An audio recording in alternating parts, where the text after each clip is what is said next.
Ana ci gaba da gwabza ɗauki ba daɗi tsakanin ƙasar Amurka da ƙasar Iran. Karo na huɗu kenan fa. A wannan mako ƙasar Amurka na ci gaba da kai gagarumin hari cikin ƙasar Iran, wanda ita ma a nata ɓangare ƙasar Iran na ci gaba da mai da martani.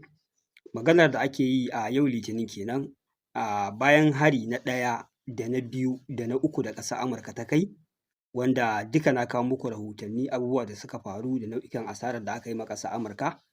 To fa an wayi gari still ƙasar Amurka ta ƙara kai wasu hare-haren, wato ma'ana karo na huɗu kenan ci gaba da wancan hare-haren da ƙasar Amurka take kaiwa a ƙasar Iran, wanda hakan yake ƙara tabbatar da cewa da gaske ceasefire ya ƙare kenan. Tunda ko a kwanakin baya da ceasefire ya ƙare, abin baya wuce Amurka ta kai hari sau ɗaya sau biyu a koma kan teburin sulhu. Amma yanzu maganar da ake yi karo na huɗu kenan ƙasar Amurka tana kai farmaki. Kun san me dalili? Ina tabbatar muku da gaske an ma ƙasar Amurka mummunar asara, wanda take ci gaba da yunƙurin ɗaukar fansa. An mata asara sosai a sansanoninta da ke gabas ta tsakiya.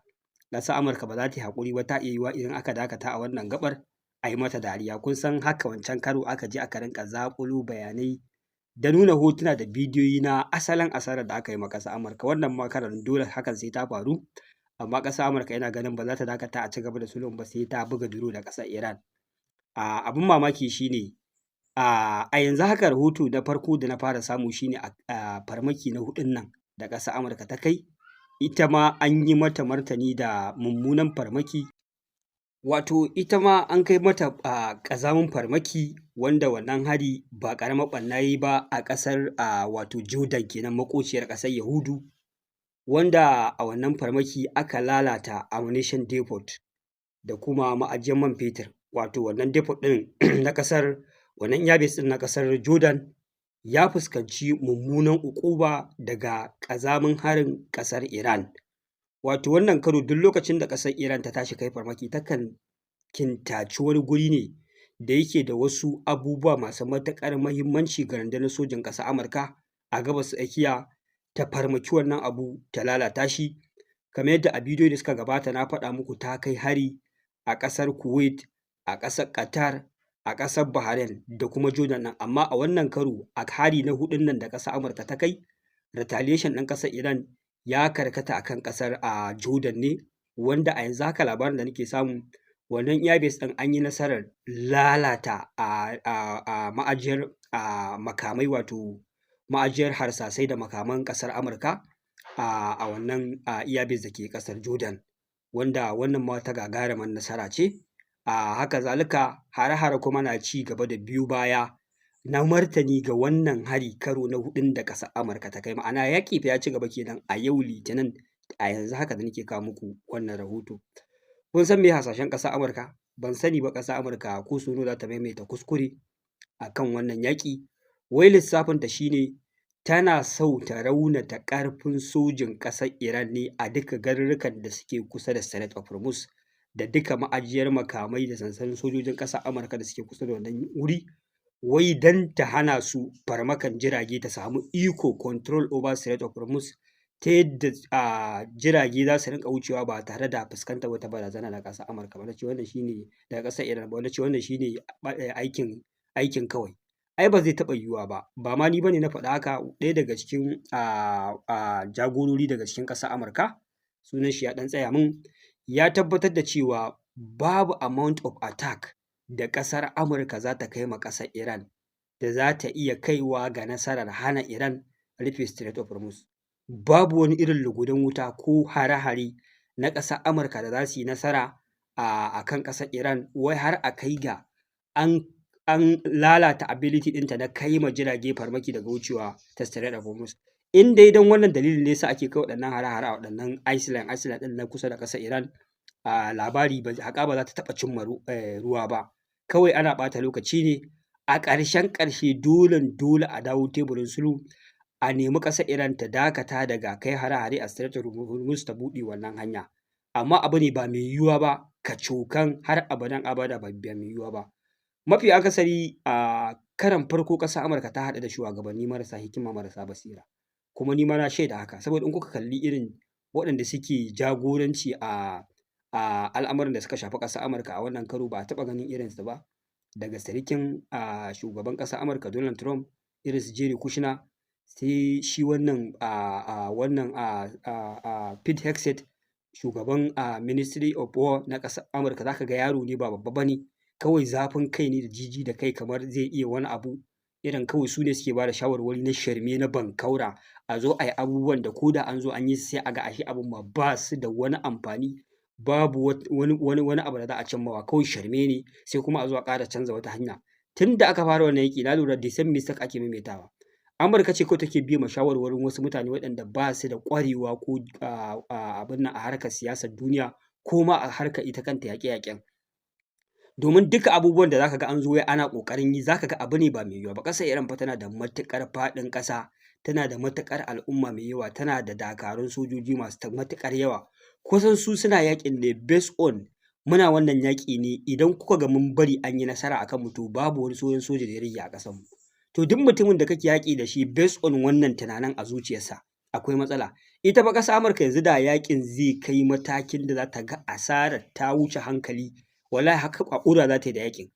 Amma su ƙasar Iran inda za a ci gaba da wannan yaƙi a ce sojojinsu a kashe 2/3 sai sun ci gaba da yaƙin, ba za su haƙura ba, ba za su daina ba. To kaga based on irin wannan tunanin ya kamata ku gane ku za ku iya jure a kai ga wannan mataki ko kuma ku jure asara irin tasu. Idan ba za ku iya ba to asara kuke yi, idan za ku iya shine sai ku ci gaba. Amma waɗannan farmake da suke kai ma ƙasar Iran wai da cewa za a yi da grading ɗin military capability ɗinsu a yankin Strait of Hormuz su daina kai hari, wai yankin wai hanyar wai ta tsaya wai a buɗe saboda an yi wannan farmake-farmaken. Na ce wannan ba ƙaramar shirme ba ne da bankaura, hanya ce ba za ta taɓa haifar da ɗa mai ido ba, kuma daɗin daɗawa saboda sakarci idan kuka kai harin retaliation mai mugun zafi yana biyo baya, ana muku mummunar ɓanna a sansanin sojojinku a gabas tsakiya. To me hakan yake nufi kenan? Cewa babu wata gaba ko lago na yin nasara a wannan yaƙi. Da ma a ce idan kuna kai wannan hare-hare ƙasar Iran ba ta da capability na retaliation, sai dai kawai tana yunƙurin kare kanta ne, ko kuma in ta juya tana dawowa ta ce ta sadu da ta miƙa wuya a guri kaza, ta miƙa wuya a guri kaza. Amma gabaki ɗaya babu wani abu ƙwaya ɗaya tun daga ran da aka fara wannan yaƙi da ƙasar Amurka ta cimmawa ta ƙarfi. Tun da aka fara wannan yaƙi jama'a ina ganin wasu sun manta, amma ina so na tuna muku ne masu bibiya, masu ganin cewa ƙarfin soja da ƙazaman hare-haren ƙasar Amurka za su sa Amurka ta yi nasara. To ku daina. Duk ma wanda yake jin fargaba a ransa cewa harin Amurka ne zai sa a yi nasara akan ƙasar Iran, ya daina, ya ma kwantar da hankalin shi. Saboda abin da nake so ku gane, daga faran da aka fara yaƙin nan zuwa yau, ban san wani irin lugudan wuta ba ne ba a yi amfani da shi ba a wannan yaƙi.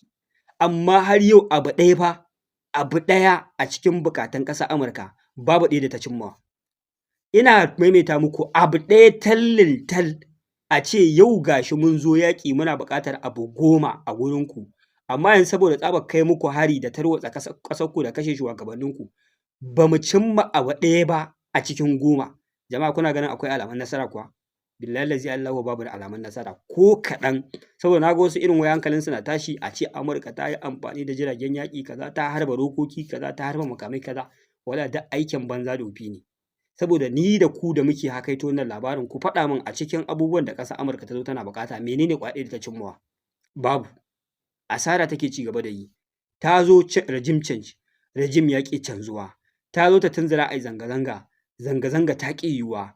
Ta zo ƙwace tataccen uranium, uranium ya ƙi ƙwatuwa. Ta zo ta dakatar da Iran daga ƙera makaman nukiliya.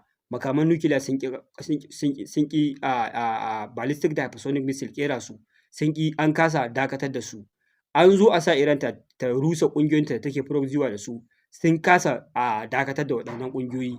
An zo ana magana Iran ta buɗe Strait of Hormuz, sun kasa buɗewa. To ku faɗa me suka cimma ta hanyar harba makami? Babu abu ƙwaya ɗaya, shirme kawai suke yi. Ni mamaki ma lamarin yake bani. Wai shine yanzu a wannan recent faɗan da ake, attack ɗin da ake yi, wai ana so ne a ci gaba da kai hare-hare a lalata dukkan wani sansanin soji ko ƙarfin sojin ƙasar Iran da suke gefen Strait of Hormuz saboda hanyar ta zama safe, wai ya zamana Iran ba ta iya kai farmaki. Na ce wannan ai shiririta ne. Kuna lalata can ne ana buɗe can, kuna ƙara lalata can ne ana buɗe can, ta yaya za ku yi nasara? Wannan magana daga ƙasar Amurka aka ba shawara aka ce wannan abu ba mai yiwuwa ba ne har abadan abada. Shiririta ce da bankaura. kuma an yi hasashe cewa wannan shi ne irin rashin nasarar da ƙasar Amurka take fuskanta a tarihin duniya ba ma iyakan ƙasar Iran ba.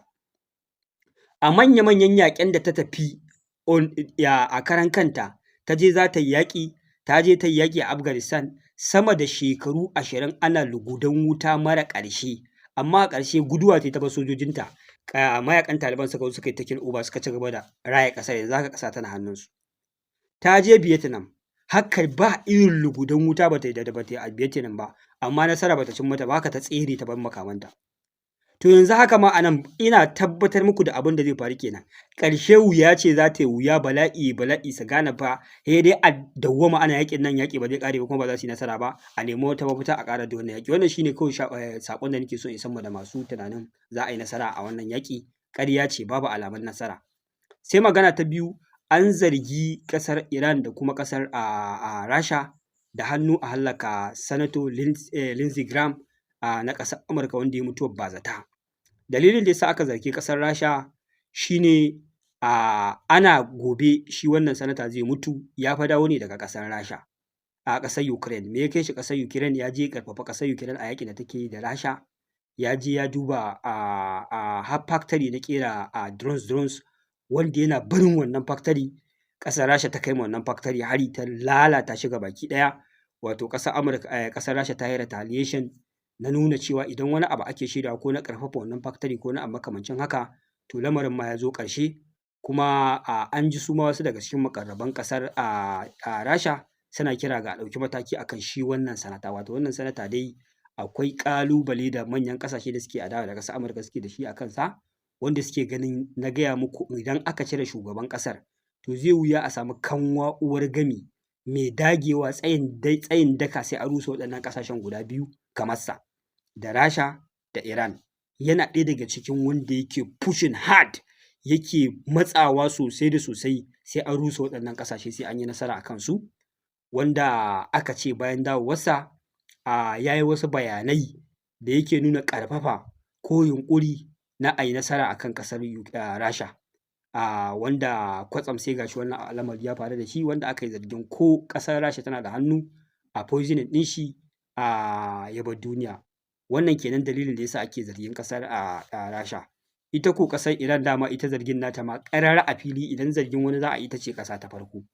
Domin a wannan jana'iza yana ɗaya daga cikin mutanen da aka ringa ɗaga hotunansa ana kira ga ƙasar Iran da lallai ilalla ta hallaka wannan mutumi, kasancewar kamar yadda na faɗa muku ɗaya ne daga cikin ƙashin bayan ƙasar Yahudu, ɗan gaban goshinsu mai matsa ma gwamnatin ƙasar Amurka cewa sai an rusa ƙasar Iran to the ground. Hallau kenan, wanda na gaya muku a cikin jana'iza da aka yi yana ɗaya daga cikin jagororin ƙasar Amurka da aka yi ta ɗaga hotunansa an masa jan fenti, ana cewa fa lallai ilalla shi ma wannan dole ƙasar Iran ta hallaka shi a matsayin yunƙurin ɗaukan fansa. To kun ga ita ma a nata ɓangaren ƙasar Iran ɗin a iya cewa ita ma dole a zarge ta bisa wannan yunƙuri da al'umma suka yi ta kira ga jagororinsu da su ɗauki matakin hallaka wannan mutumi. Wanda aka ce a ranar da zai mutu ya yi waya da shugaban ƙasar Amurka Donald Trump, kuma da yammaci kuma lamari sai gashi ya canza, wannan mutumi ya ɗaga ya falfala, wanda aka ji shugaban ƙasar Amurka ya nuna jimami na mutuwar wannan sanata, har yana cewa ji kamar ɗaya daga cikin iyalansa ne ma ya bar duniya.